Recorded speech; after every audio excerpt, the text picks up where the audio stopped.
اسی طرح قربانی ان 3 دنوں میں اللہ تبارک و تعالیٰ نے مقرر فرمائی، تو یہ ان 3 دنوں کے اندر ہی قربانی کا ثواب حاصل ہوگا۔ وہ قربانی کا ثواب جس کے بارے میں نبی کریم صلی اللہ علیہ وسلم کا یہ ارشاد ہے کہ جب بندہ اللہ کی رضا کی خاطر قربانی کرتا ہے تو اس کا جو خون گرتا ہے زمین پر گرنے سے پہلے اللہ تبارک و تعالیٰ اس کے گناہوں کی مغفرت فرمائے۔ یہ قربانی کا عمل سارے سال کرو تو کچھ نہیں ہوگا، اس کو کوئی فضیلت حاصل نہیں ہوگی۔ کیوں؟ اس لیے کہ وہاں پر حکم نہیں۔ تو معلوم ہوا کہ سارا دین کا خلاصہ جو ہے، دین کی حقیقت یہ ہے اتباع۔ جو اللہ کا حکم ہے، اللہ کے رسول صلی اللہ علیہ وسلم کی سنت ہے، اس کا اتباع دین ہے۔ اور اپنی طرف سے کوئی عبادت گھڑ لیں کہ بھئی مجھے یہ دل چاہتا ہے کہ میں یہ کام کروں، تو وہ سنت نہیں ہوگی، وہ بدعت ہوگی، وہ اس قابل نہیں ہوگی کہ اس پر اجر و ثواب۔ اس کی مثال میں یہ دیا کرتا ہوں کہ جیسے مغرب کی 3 رکعتیں ہیں، کوئی آدمی سوچے کہ بھئی 3 رکعتوں جو ہے یہ تو آڈ قسم کا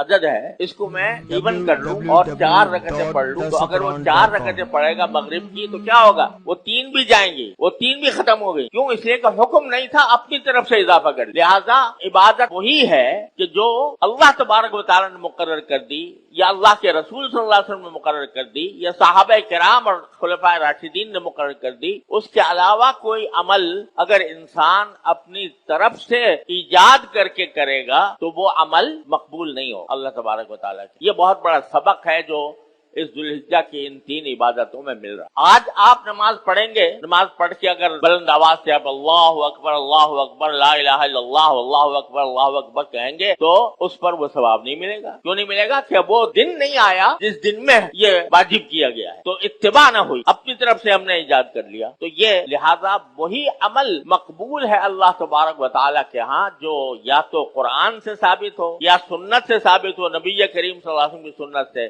یا صحابہ کرام کی سنت ثابت ہو، تو وہ مقبول ہے۔